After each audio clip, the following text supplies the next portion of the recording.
I was going through a post of a friend of mine and I saw a comment that really got my attention. The post was about marriage. The person was celebrating her marriage anniversary and someone asked in the comment section, between man and woman, who benefits more in marriage? And I began to think about that. I was like, marriage is not a business. First of all, there is nobody counting losses and nobody's counting profit. For me, it's an assignment and a life of sacrifice. Most times we enter marriage unprepared, not knowing the purpose why we are entering the marriage. There are some things that we should ask ourselves before we enter the marriage. But if you enter it from the perspective of social media, of course, you're going to count losses and profit. If you know the essence of marriage, most of us will not rush into marriage. I am not saying that marriage is bad, but you know that you're going there to work. It is not aesthetics. It is not social media. Both the man and the wife need to be very intentional when it comes to this marriage of a thing. Especially the early stage of marriage, especially when the children starts coming. If one person is not intentional, then the other person will have to suffer. But if both are intentional, nobody will suffer. Let me give you an example.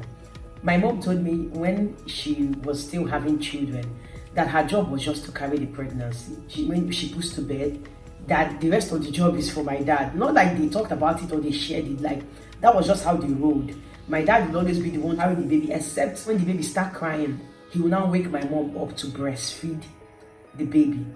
That was how they were doing it, to the point that when I was still a baby, she said, when I was still a baby, I was 9 months and she got a job. She had been looking for a job for a long time. So she finally got a job and it was December period and my dad wanted us to travel for Christmas. My mom said, I'm not going to leave this job that I just got. I need to do my documentation at least first before we travel. My dad said no, that he wants to travel. My mom said, okay, carry the children and travel. Then when I'm done with my documentation, I'll come back. Mind you, I was just 9 months. That was how mom stopped breastfeeding me. How do you take a 4-year-old, a 2-year-old, and a 9-month-old child as a man and travel? And he took care of us until my mom came back, like either 1 week later or something like that. Now, I'm not saying that the men should do the same thing. This was their own time. And this was how they were able to work it out together and nobody suffered. So my mom does not even understand this thing that we're talking about, postpartum depression, like you're overwhelmed with work, you're overwhelmed with nursing your child and all that. It is not even making sense to her. I'm trying to explain to her. I'm not saying that every man should come back to the house and start nursing baby. No. What I'm just saying is that if everybody is intentional, that this is a family that we are raising, this is a family that we are starting, it's not going to be easy on anybody. You need to put hands together to do it. Then nobody will be counting profit and nobody will be counting loss, because everybody will have what to do and everybody will have when to relax and how to relax. Things are different now. Things have changed. A lot of things have changed. I mean, the men need to go out there. Even some women are still working and all that. And also, something I will say about being a mother. For us women, our life is a life of sacrifice. The fact that God chose us to carry pregnancy, to give birth, and to also nurse children doesn't mean that you're suffering. There are seasons in life, even for the men, but the women's own is more pronounced. There are seasons in life.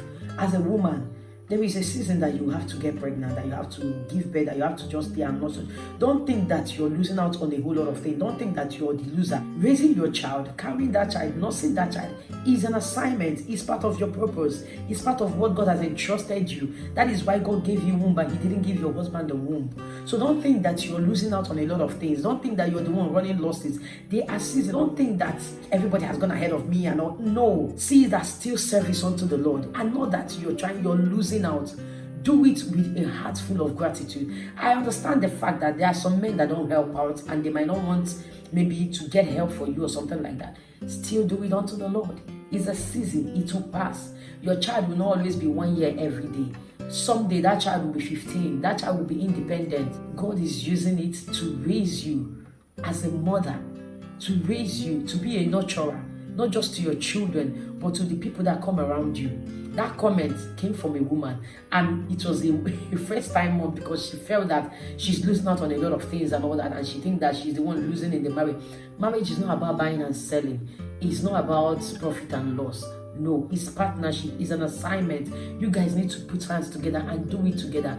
What is working for my family will not work for you. Sit down with your partner, sit down with your wife, sit down with your husband, fine-tune things, find a way to make things to work in a way that nobody will feel left out. You know of a story my brother told me of one of their neighbors. The man is the one that cooks. The wife works from Monday to Saturday. The man works, but his work is flexible. He works for himself.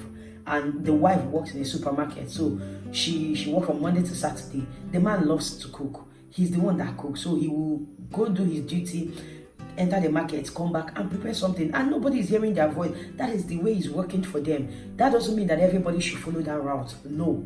Find out what works for you. Find out what you can help, you can step into do, but don't put the pressure on one person. Don't put the pressure on, even when it comes to getting money, the men that are making money for the family. Don't put the pressure on the man. The one he provides, manage and pray for more, and pray for favor, and pray for open door. That is the way. So yes, no one profits or loses when it comes to marriage.